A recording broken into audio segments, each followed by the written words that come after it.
Hi everyone, welcome back to the channel. Have you ever wondered how developers make AI chatbots act like a specific character? Why does one AI act like a helpful coding tutor, while another acts like a strict data entry bot? It's not magic. It is controlled by something called a system prompt or a system message. In today's video, we are going to look behind the scenes of generative AI. I will explain what a system prompt is, how it differs from your user prompts, and I'll show you real examples of how changing this one hidden instruction completely changes the AI's output. Let's dive in. To understand system prompts, think of a theater play. Imagine the AI model is a very talented actor. This actor can play any role: a doctor, a pirate, a scientist, or a teacher. You, the user, are the audience asking questions. But before the curtain rises, the director whispers instructions to the actor. The director says, "You are a strict math teacher. Do not give answers easily." This whisper is the system prompt. The audience never hears it, but it controls everything the actor does. If the user asks, "What is 2 plus 2?" the actor won't just say 4. Because of the system prompt, they might say, "Please show your work first."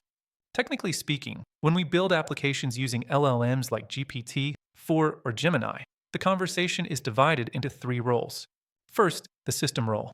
This is the foundational instruction. It tells the AI who it is and how to behave. It sets the persona and the constraints. Second is the user role. This is the input from the human. This is where you ask your question. Third is the assistant role.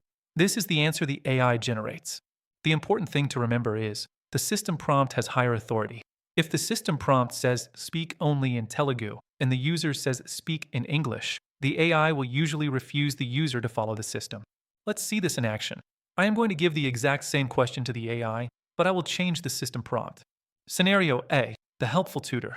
I will set the system prompt to, "You are a helpful Python tutor. Explain the logic before giving code." If I ask, "Write a function to reverse a string," look at the result. It explains the logic. It teaches me. It's verbose and friendly. Scenario B, the data bot. Now, let's change the system prompt to, "You are a strict data extractor. Output only JSON. Do not speak." I ask the same question. "Write a function to reverse a string." The AI might actually refuse, or if I give it data, it will only output code without any talking. See the difference? The input was the same, but the system prompt completely changed the output. So why do we need this? 3 reasons: consistency, security, and formatting. Consistency. It keeps the AI in character during a long chat. Security. We use system prompts to set guardrails. For example, we can tell the system, "Do not answer questions about politics," or "Do not provide medical advice." Formatting. For developers, this is crucial. We can force the AI to reply in clean formats like JSON or SQL so our software can read it. I hope this clarifies the concept of system prompts. It is the most powerful tool a developer has to control generative AI. If you are building your own AI agents, spend time refining your system message. It makes all the difference. If you found this video helpful, please hit the like button and subscribe for more videos on Gen AI and software development. See you in the next video.